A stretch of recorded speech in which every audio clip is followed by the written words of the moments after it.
I would like to first welcome everyone to our first Kimball Talk of the spring semester.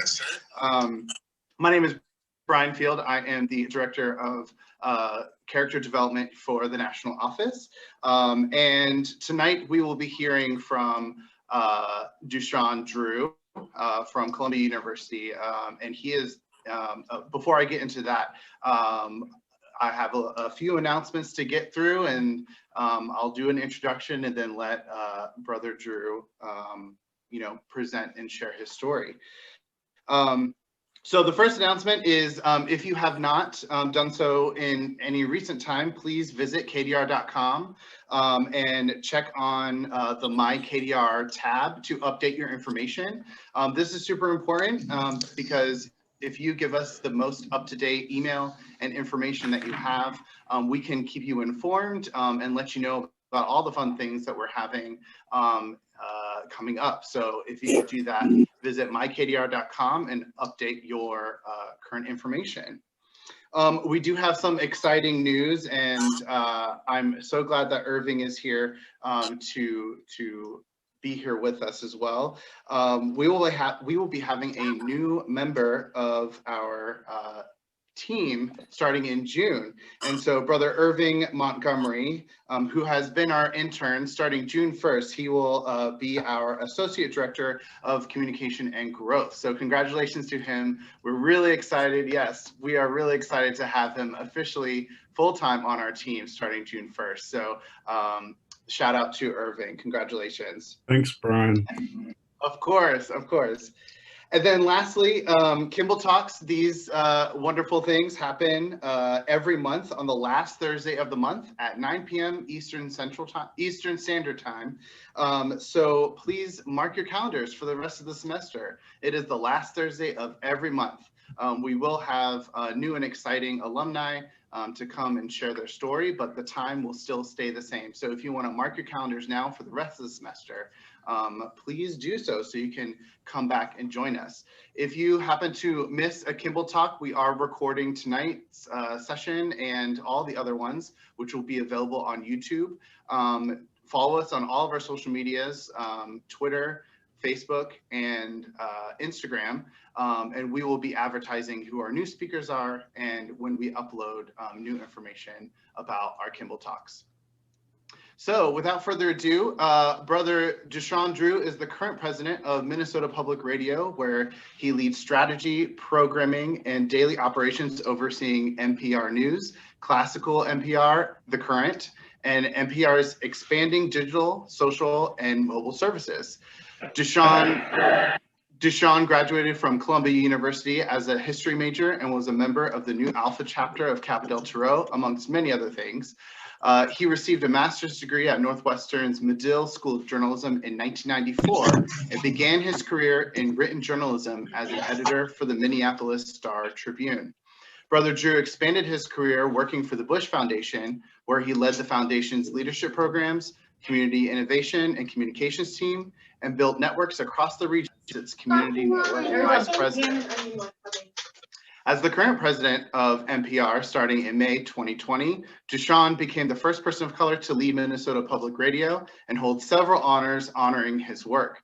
One award includes the Widening the Circle Award by 360 Journalism, which recognizes individuals who have contributed to the next generation of journalists, particularly while promoting inclusion and diversity. Duchesne lives currently in St. Paul, Minnesota with his wife, NPR News' Angela Davis, and their 2 children, and we are so honored to have him as our first guest speaker of the semester for our Kimball Talk series. Tonight, he'll be sharing his story and experience on authentic community engagement. So before I pass it over to Duchesne to take it away, another reminder, please mute your mics because we're getting some feedback on the call. So if you could please mute your mic throughout this hour. So without further ado, that's enough of me talking. Duchesne, take it away. Thank you, Ryan. It's good to be with you all. You'll see KDR was just so central to my not just my college years, but in many respects the career path I set out on. When I was a freshman in college, I rode, and it was all consuming. And I got to my sophomore year and needed to find something that wasn't going to require 2 days for the entire school year. And I started off by joining the college newspaper, The Spectator. And the first assignment they gave me, literally, the newest reporter in the room, they assigned me a story about the new Alpha chapter of KDR winning its National Chapter of the Year award for the second consecutive year. And I went into it with a little bit of a side eye because I had lived across the street from KDR and a number of the other fraternity houses on campus as a freshman. And our chapter would typically, I wasn't in the house yet, obviously, but the chapter would typically have like 9 parties in a 14-week semester. So they cost me a lot of sleep. And so I went into the story not planning to you know, write something negative, but really having some questions about, you know, the nature of this whole fraternity thing. And what I came to find was that it was really genuinely a great bunch of guys who were both individually and collectively trying to make a difference in the world, both on campus, but also trying to figure out what they could do with their lives beyond their time at Columbia that would be meaningful. And as part of the coverage, you're probably thinking, sure, Duchesne, poor guy had to go to a party. I went to one of the parties, and Doug Sifu, the guy pictured there, was our chapter president, and invited me to a party, in part to get a feel for the culture of the house and to meet more of the brothers. And long story short, I ended up pledging. And it became just a really important part of my life at Columbia, and a number of the guys in the house are just became lifelong friends. I'm still in touch with Doug. In fact, we traded notes on Facebook earlier this week, and it was just one of those deals where you just never know where you know, life's going to take you. This is me around the same time in the Spectator newsroom, so probably about, I don't know, 40 pounds ago. No gray hair yet. And so just fun even thinking and preparing for this talk about that stage of my life. The 2 great passions for me, or 3 great passions for me at that time were, you know, my brothers in KDR and the work we were doing. We partied, but we also did a lot of community service, including volunteering with this organization here called Double Discovery Center. I'm in the sort of at the 3 o'clock position. It's not a very good resolution. It's a little dark, but I'm the black guy around 3 o'clock on the picture up on the steps. And I was a summer upward bound counselor back then. I did it for several summers, and then actually went on to join the staff of this organization called Double Discovery Center. And our fraternity house did a lot of volunteer work with DDC, a variety of things, from tutoring New York City high school students that the center worked with, to helping to organize a 5K fun run every year that was a major fundraiser for the center. And there were none pictured in this photo, but there were a number of other KDRs who volunteered their time with this organization, which was focused on preparing low-income, first-generation college-bound kids from New York to get them through high school, but to prepare them, more importantly, for college, for life beyond. And DDC and KDR, and then the Spectator, the newspaper I mentioned already, was sort of the 3, beyond getting my schoolwork done. That's where I spent my time, and figured out, you know, who I wanted to be. And what ended up happening was, after I graduated from undergrad, I went on staff at Double Discovery Center as their development director. So it was a mix of fundraising and promotion, public relations, and volunteer recruitment. So we worked with more than 1,000 high school kids a year, and so we had tutors for many of them. So my full-time job was raising money to run the program, but also recruiting Columbia students to work as volunteers and as tutors and mentors in a variety of capacities to meet the needs of the kids that we had. And it really led for me to that combination of working at Spectator and then working at Double Discovery Center in education, led me to want to become an education reporter. And so this is a few years later. I'm the guy on the right. Fast forward and I work at Double Discovery Center for a couple of years as the development officer. Figure out I want to write about youth education and development issues for a larger audience than the Department of Education and various foundations around town. And I go back to school to get a master's in journalism. Brian referenced that earlier. Went to Northwestern, got a degree in journalism, and I was in a panic about finding a job. And so I applied for 19 summer internships all across the country. None of them just kind of in a happenstance kind of way. Like I did my research, but I was just committed to getting a foot in the door somewhere and was open to going, any number of places. In the end, I applied for 19 because I had enough time to meet the deadlines of 19, applications and do them as well as each of them as well as I thought I could. So I wasn't just kind of riffing them off, but it was kind of a nice blend of ultimately of the things I was doing when I didn't know what I wanted to do with myself yet, in terms of I didn't have like a straight line path. This wasn't always the plan.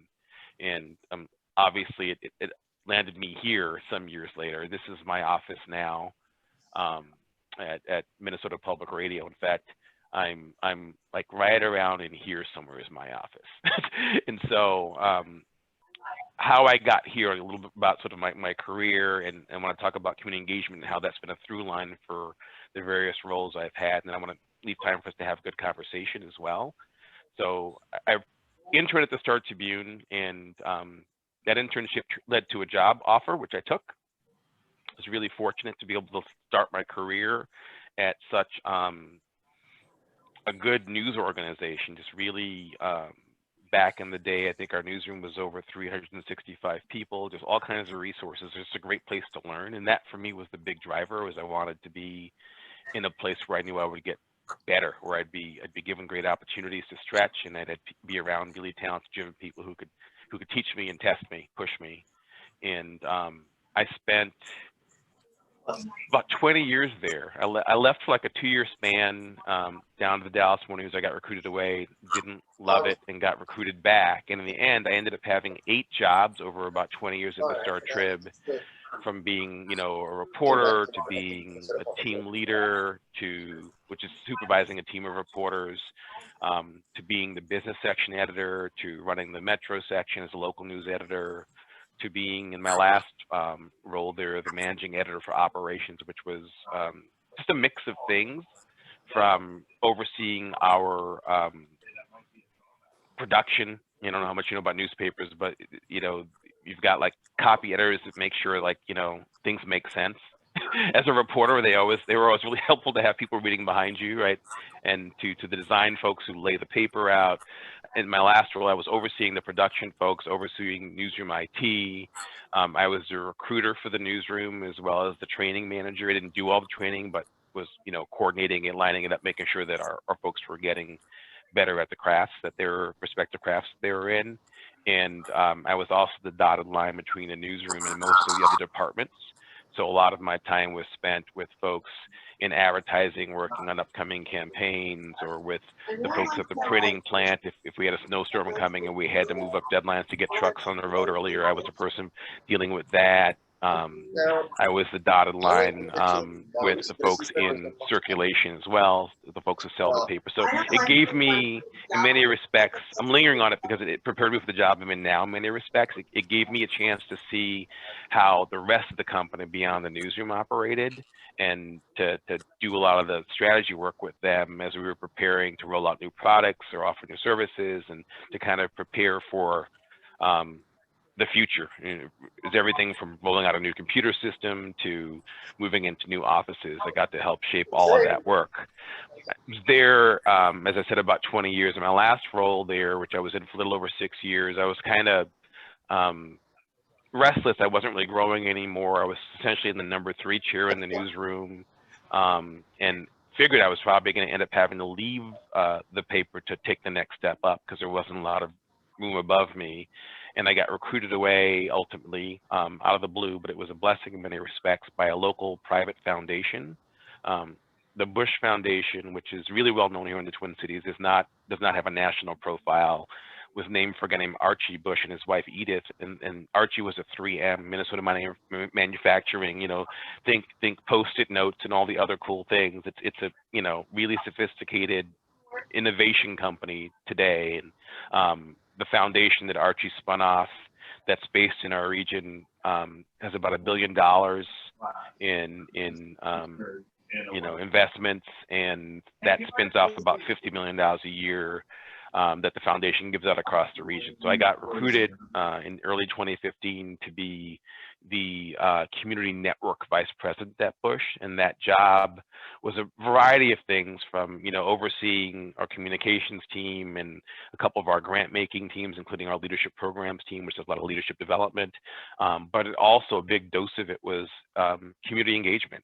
So it was everything from meeting with business and community leaders to make sure they had an understanding of what the foundation was doing and might be able to do in partnership with them, to serving on business roundtables and just offering my perspectives and the foundation's perspectives around a range of things, from economic development initiatives to some of the social justice work that's going on in this region.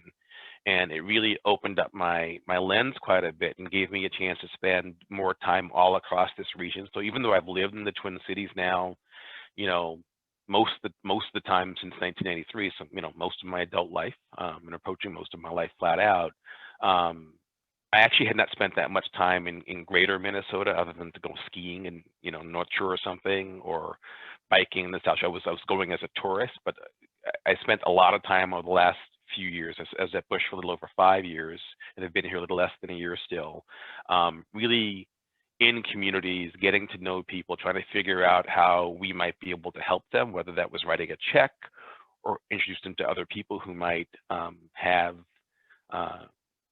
skills, connections, other resources that they might be able to use to advance their work, both time, in small towns, as well as time on some of the Native American reservations sprinkled across the state. Similarly, spent a fair amount of time both in North Dakota and South Dakota. Those three states, and there were 23 tribes kind of within the same geography as the three states, North Dakota, South Dakota, Minnesota. And it completely changed my take on what this region is, because it gave me a chance just to meet with people and hear from them, what their hopes and dreams are and what they're striving for, and to work beyond the money, which matters, but beyond the money, they work to try and connect them with other people who could help them realize their dreams, and in some cases help them even dream a little bit bigger. And so it was just a real gift. It wasn't something I had planned stepping out of journalism, but it was really something that for me, I think, was a natural space to move in, because I'd spent so much of my time trying to connect with people as a journalist, and always leading with curiosity, really wanting to understand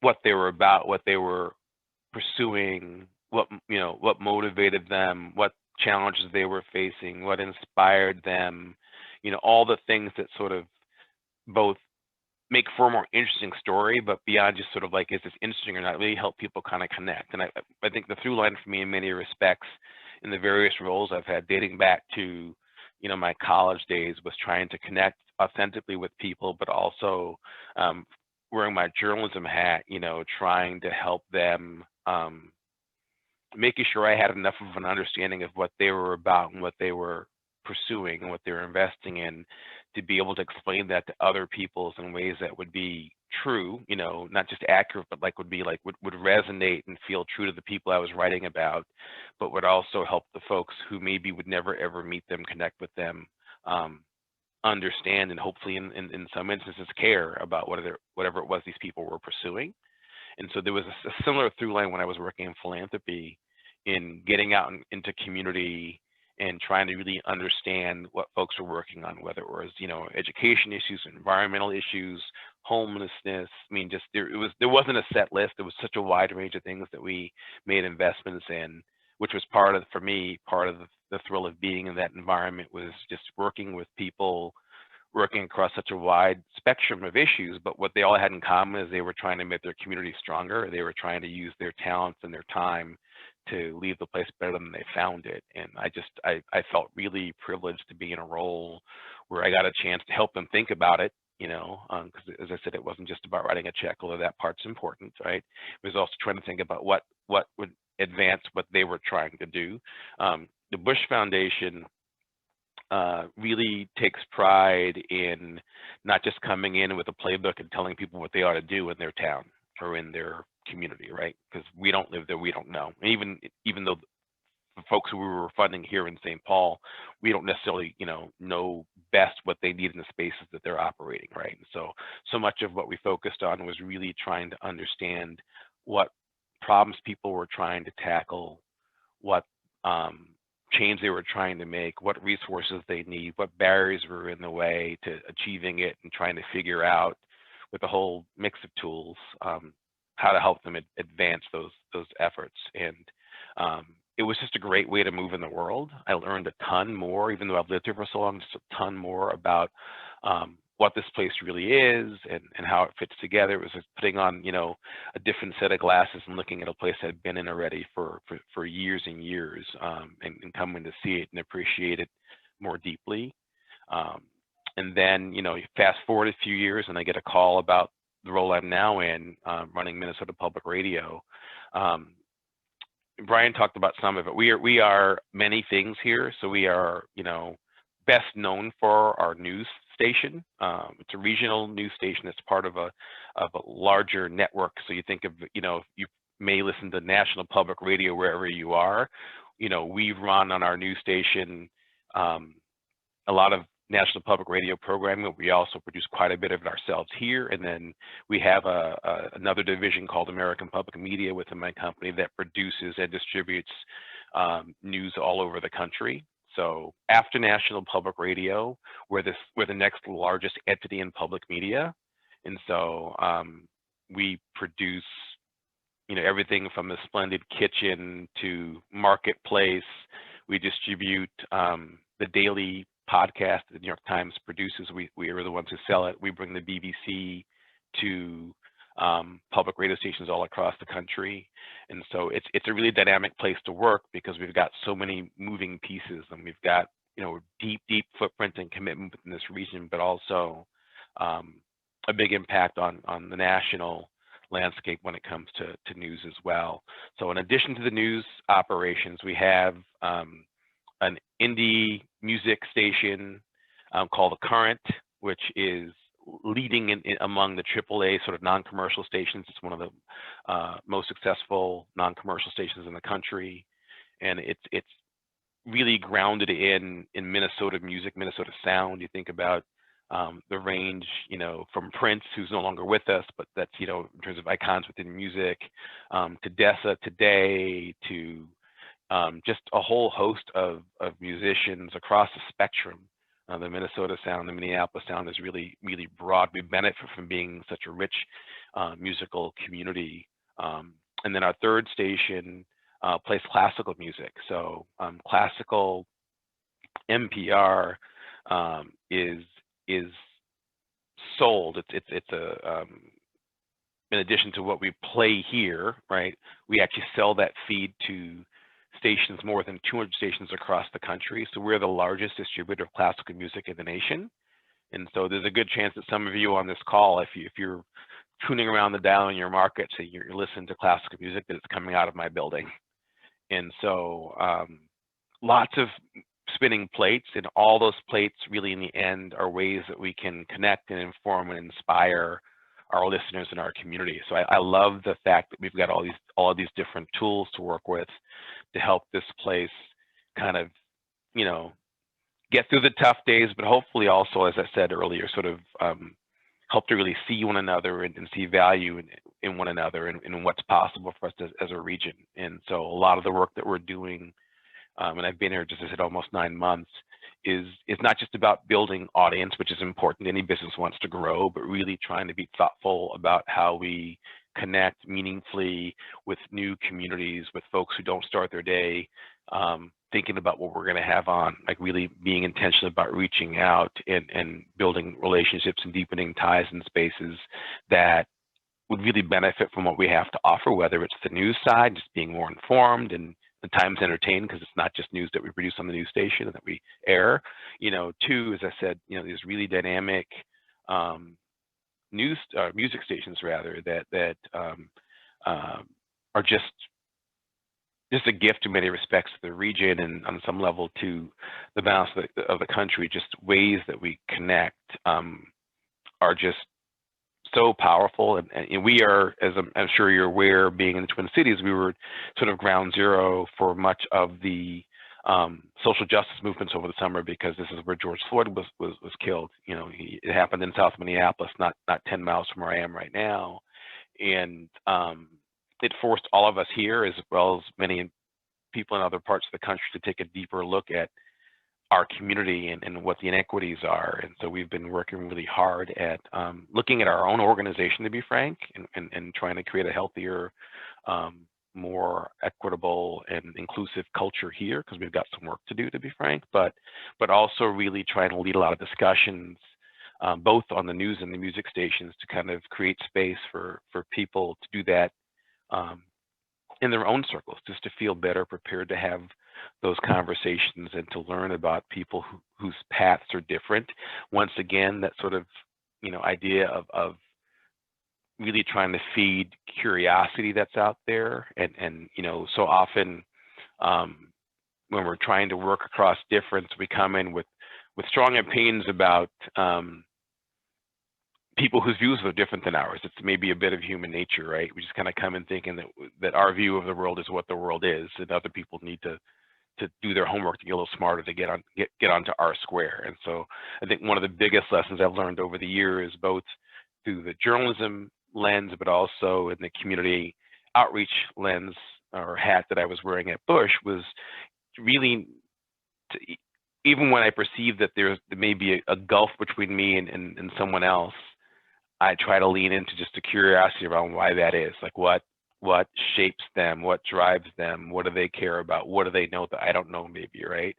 And it usually creates space for us to have a good conversation, and to, even if it doesn't end with, you know, one person being persuaded to come over to the other side, there's a deeper sense and I think appreciation as well for the other opinions out there. And you know, we're living in a time where we could use more of that, to be frank, if we approached people with different opinions with a little bit more curiosity and humility, not being so sure all the time that we have all the answers. I think we could go a long way toward connecting. And so, you know, our news organization and our music stations are really trying hard to be spaces where people can come together and hear a little bit, you know, more about the range of perspectives and conversations taking place across our region. And that's really hard, because the heat is so high right now.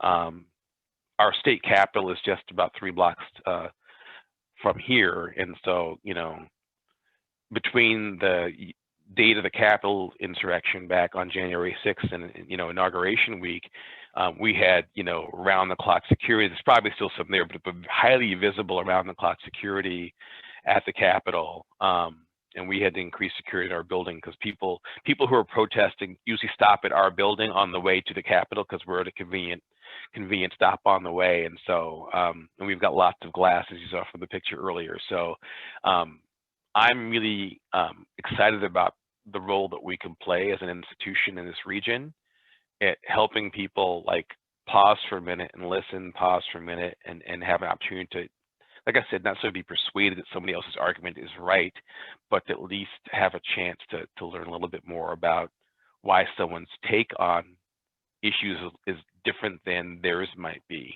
And so much of what we're trying to do through our programming, both, as I said, the news and the music programming, is to create that space for people to learn more about other people's perspectives and other people's walks and other people's struggles and their joys. And I feel like we're having quite a bit of success with it. One of the you know, weird dynamics with the pandemic is people's listening and media consumption in general habits have just changed. Imagine for many of you who maybe used to get up and work a 9 to 5 or whatever, there was the daily commute in each direction, right? For many of us, that isn't the case any longer. So we felt that impact, but there are also people who now even if they're home, they're listening like all day or listening for huge chunks of the day in ways that they didn't when they were going to the office. So we've actually had a really interesting swing in the amount of time people are spending with us at our core. The overall listenership is down a bit because people are trying to teach their third graders math and keep them from sticking a wet finger in an electric socket. But for folks who have the time and are trying to make sense of the world, or just find a little respite at times with the music, they're with us from end to end. And so it's been really interesting. It feels like we've really deepened our relationship with many of our listeners, and we're actively working to, as I said, to grow that audience, not just for the purposes of saying we have more listeners than anybody on the planet, and not just to make money, although money does like pay the lights and allow me to pay my reporting staff and the music producers and others, right? But because I think we have this ability, because of the nature of the work that we do, to connect folks in ways that I don't think a newspaper can. I love the Star Tribune. I loved working there. I have great respect. I've got a bunch of copies over there. I'll spare you, but like I still read the paper every day. But the radio and the programming that we're doing in particular, I think is just a much more intimate experience in trying to make sense of the world around you, because there's a conversation going there. And as we've been able to add in, you know, video and social media, is just much more interactive than it was certainly when I became, you know, when I first got into the business. So there's a certain flow and relationship building that we're able to do that lets us, you know, connect with our listeners, but as I said already, kind of connect them to each other. That I think is the real power of the work that we're able to do, is, you know, to help people who live, you know, 200 miles in that direction and 200 miles in that direction be part of a shared conversation, and come away feeling like they have a better sense of who we are as a people, right? And whether that is on a regional level in terms of who we are as Minnesotans. And I don't know how familiar you guys are with Minnesota. I think the image of it is that like everybody's like white and from like, you know, one of the Nordic countries. And there's a lot of that. Some of them are my best friends, but the truth of the matter is, like the rest of the country, this state is changing at quite a clip. So about 20% of the state now is Black, Indigenous, or people of color, right? And in the metro area, Minneapolis, St. Paul, and our surrounding suburbs, which is where, you know, roughly 2/3 of the state population lives, you know, the core metro area is now approaching 30% people of color. And so a very different image than many people have of what Minnesota is, because it's different than it was, you know, a couple generations ago, and it's going to keep going in that direction. So we have this ability through our programming on the air, as well as the events that we do. We do in normal times, we do a lot of live events to bring people together. We are at all kinds of festivals. We show up to places to kind of promote things that they're doing, and then we do a lot of our own programming as well. Huge concerts and events. And so it's really for us, I think one of the best parts of the job is bringing Minnesota together in a variety of ways. Most of that, obviously, in COVID has shifted to the virtual arena, but that's also in some respects created some opportunities for us, because, you know, events that previously would have just been in person would have only really drawn people from the metro area. Because we've had to shift to a virtual environment, we are now able to include and in both directions, not just pushing it out, but to get the conversation going, which is way more rewarding. Include folks from all across our state, and it's you know, as is the case with so many other organizations, nobody's going back to things the way they were before COVID hit. Like, I think we'll have, you know, a fair number of people back in the office at some point, and we'll have things that will feel like normal life again, but it won't be going back to the same, because some of what this has brought, some of the connectivity and access, has actually been a real gift, and it's forced many of us to accelerate doing the thing that we knew was coming eventually. So much of what we're engaged in doing here at NPR is working on our own capacity to understand, appreciate, and work across difference. It'll make us healthier internally as a team, right? But it'll also enable us to move in all parts of this state to better understand the people we're connecting with, what their needs are, and how to help them better understand folks whose paths are different, but who share this space with them, and who have, regardless of what their political beliefs might be or other sort of dimensions of who we are culturally, I think those folks are truly invested in the health and future of our state and of our country. And I think we have in this role a real special opportunity to help people see greater value in one another and have greater empathy for one another.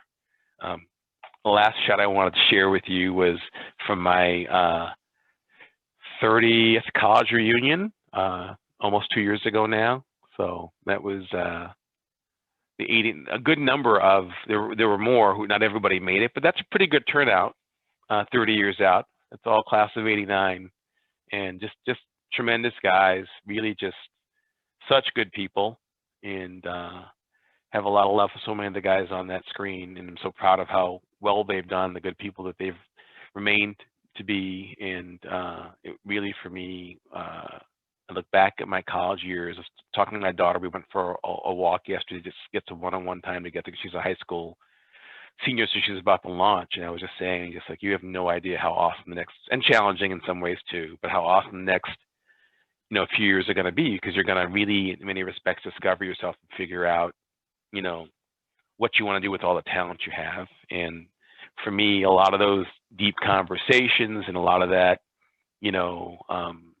character building happened with the guys on that screen. So I'm going to stop there. I'm going to turn off the screen share, and I want to have a conversation about whatever you guys want to talk about. Awesome. Thank you so much for sharing a little bit of your story, Duchesne. For the question and answer portion, I'll kind of be the moderator. If you have a question, please raise your hand, use the hand raise function, or put your question in the chat, and we will go from there. JC, are you clapping, or you're just clapping? Great. You can also clap. If you have a question for Duchesne, raise your hand or put it in the chat, and we'll go from there.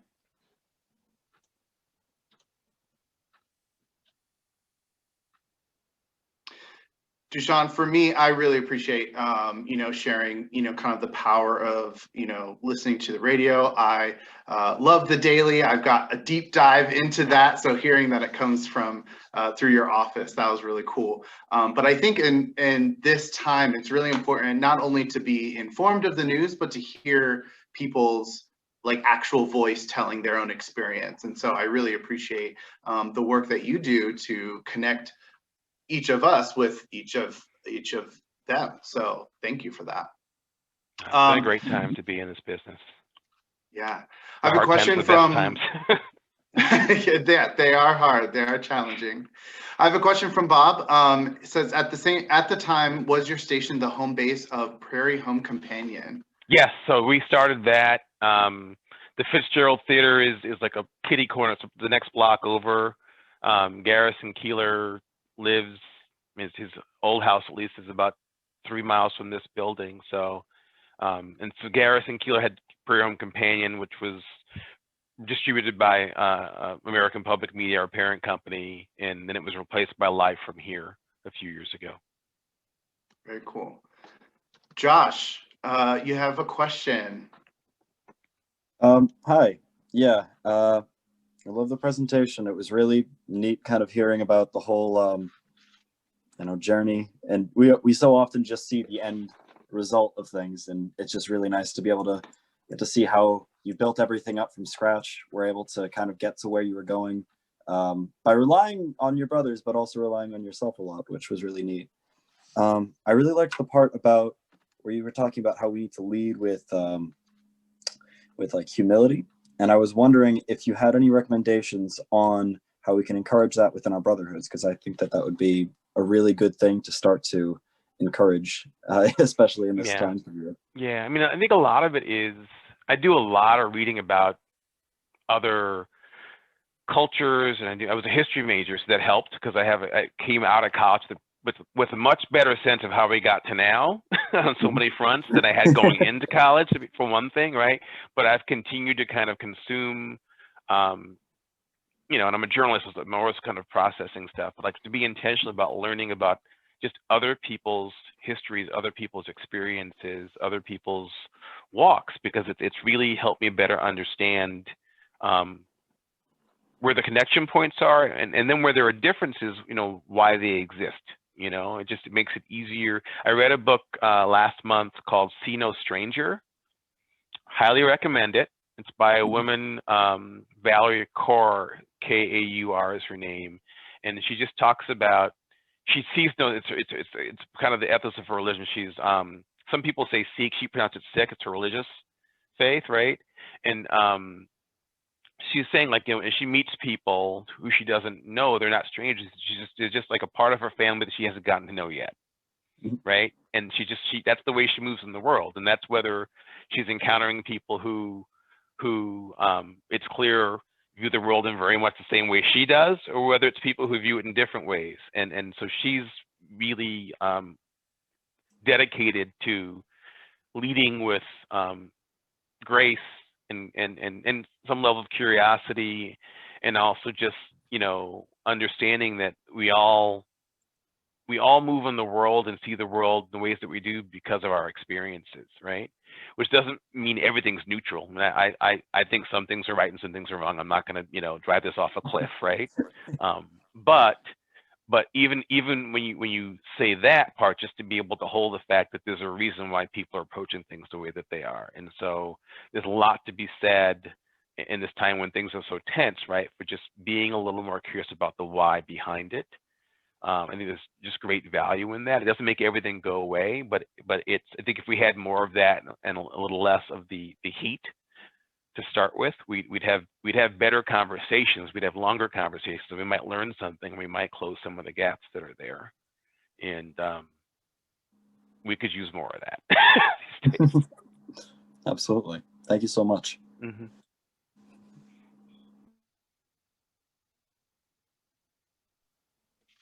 All right, any other questions? You can put it in the chat, or you can use the raise your hand function.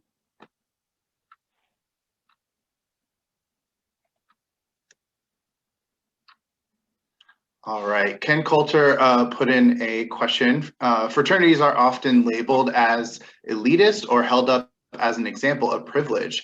How can KDR or other organizations continue to prove their value in our communities and help bridge the many gaps in our society? Good question. Yeah, I think by being, well, two things. One is being clear on the fact that not everyone assumes the best intention when they hear about fraternities doing anything, right? And so for me, I said it wasn't like I didn't have the elitist attitude, but I just remember when I went to do the reporting on KDR, what was really looming for me was the fact that they kept me up at night my freshman year, because they had all these parties that went till 2 in the morning, and I had to be up at 5:15. And so, just being mindful of that matters. But I think doing good work and not like in a way that's bragging, but that I think is honest, projecting it out. I mean, like I said, our chapter, and it was, there were other great chapters all across the country, obviously. Like, we were doing a ton of volunteer work, and we were on sports teams and on student, government, and involved with theater and all the different things. We had a really healthy cross section of what our campus was in that house. And when we came together to collectively do things for others, whether it was tutoring or donating blood or organizing, other kinds of drives, we did a variety of things together that were to benefit. It brought us closer doing it together, right? We got tighter doing the work, but it was steady stream of stuff that was really good for the community we were in, whether that was the campus community or the community just outside of our gates. And I think that, we are privileged. If you're in college, you're privileged on some level, right? I mean, you think about what our society is. So it's not about running from the fact that there's privilege there. It's like, what do you do with it? And my take on it is that shouldn't be a problem or something you shy away from. It should be seen as something that, not like an obligatory way, but it's an opportunity, right? If you think about the stability you enjoy, if you're, in that space, you're not living hand to mouth generally, right? It's not survival mode. you've got the ability to do something beyond just take care of yourself. And I think certainly our house, and I imagine all across the Brotherhood, that's part of why you join. I would never have, if I had gone to do that story and all they were about was having parties, I would never have joined. You know, I would have been over it. Like that's not enough.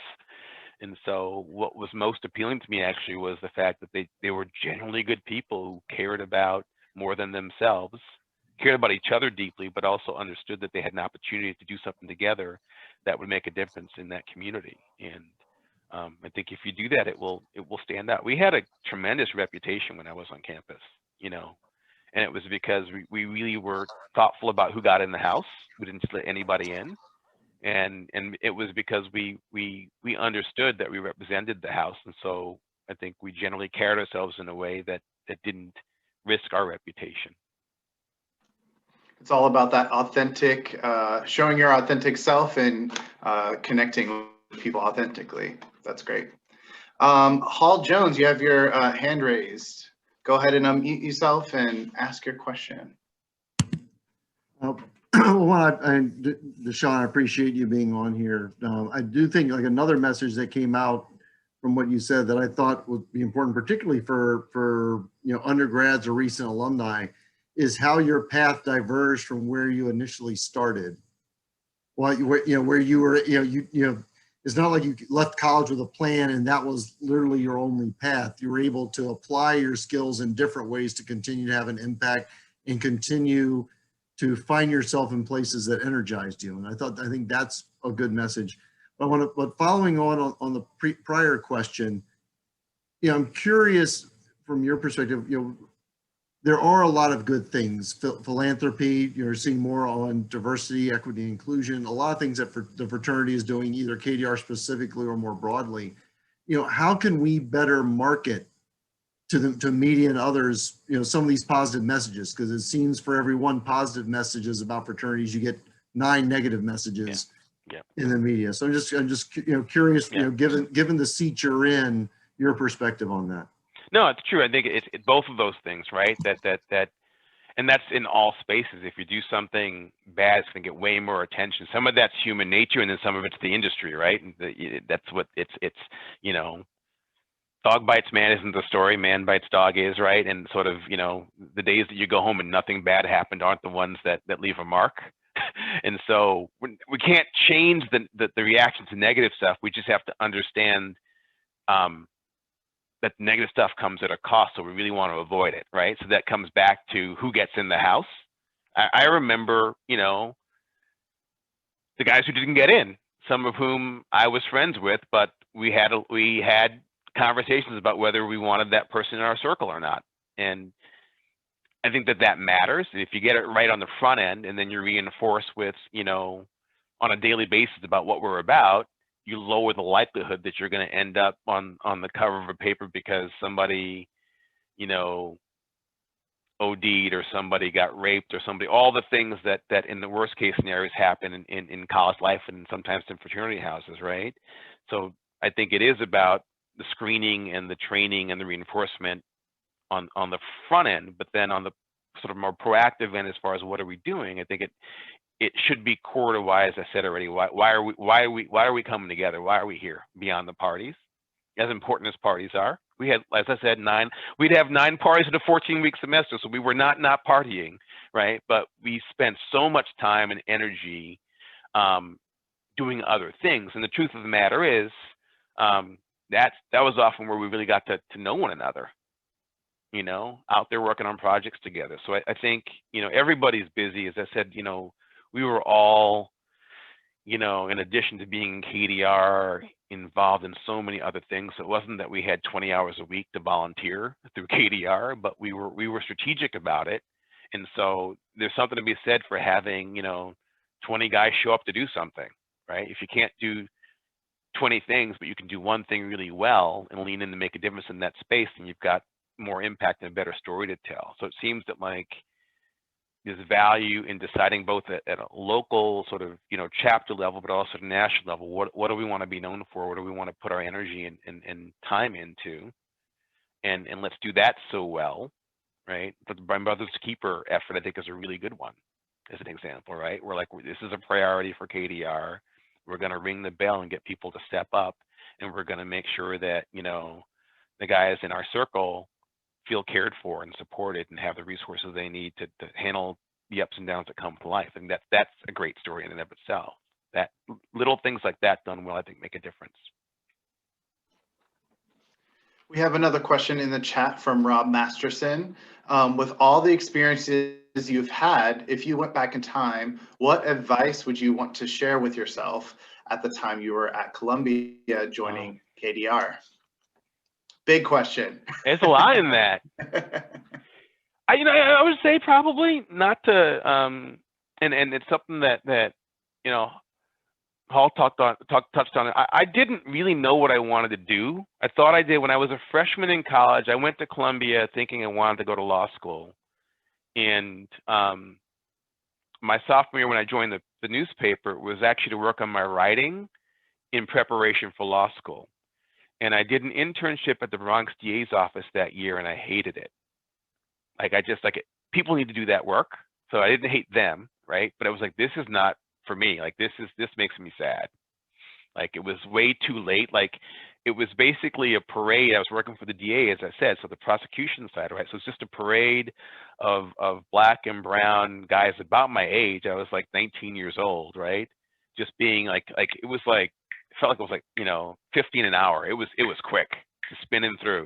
And I thought, okay, that's a bad dude. He needs to be put away at this point. But like, what could I do that maybe reduces the likelihood that there are so many of these dudes heading this way, right? And I didn't have an answer to it in the moment, but I just knew I didn't want to be that far downstream. But then for me, it was kind of like I was unmoored because I really didn't have a plan B. And so what I would tell my 19, 20-year-old self is not to worry about it. You know, just keep kind of be in the moment, right? Like I was going to class, I was getting good grades, all that, but just trust that I'll figure it out. And I did. You know, I worked at the college newspaper, you know, through my senior year, not ever intending to become a journalist. I didn't get into it. I was the only black reporter when I joined the Spectator. And so there were great things about it. Some of my closest friends were other Spectator staff members, but it was also really, at times, isolating and the opposite of affirming. So I didn't graduate from college thinking that journalism was what I needed to do with my life, but it was for me. And you look at the career I've had, might suggest that I had the wrong idea coming out of college, right? And so I think just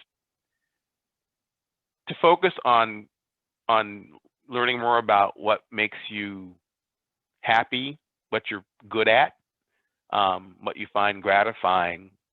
Everybody's got to eat, but I certainly did not. I make good money now in the kind of role I'm in, but when I chose to become, you know, a newspaper reporter, it wasn't like becoming a monk or anything, but certainly it wasn't about getting rich, right? It was about finding a job where I thought I would be able to grow and make it, you know, be stimulated, but also make a meaningful difference in the spaces I was working. And I think if I could talk to my 20-year-old self, it would be just, you'll figure it out. Just keep doing stuff that you find interesting and meaningful. And when you step into spaces that you don't find meaningful or interesting, leave them and try again. That's great. That's great advice. Permission to just be, right? Yeah, I think because there's stuff you just can't really know as a high school student, that you're going to figure out pieces more of it in college, and listen to your heart. If something that you thought you wanted isn't what you thought it was going to be or isn't what you need it to be, then choose again. Absolutely. We probably have time for about one more question. If you have a question, put it in the chat or raise your hand, or a comment or something that resonated with you during Duchesne's talk. And we have one. Steve Stastny says, you would have made a great trial lawyer. He's one of my brothers from New Alpha. Hey, Steve.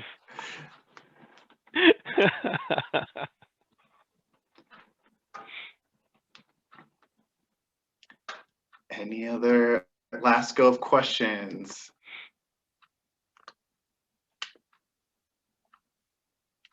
Awesome.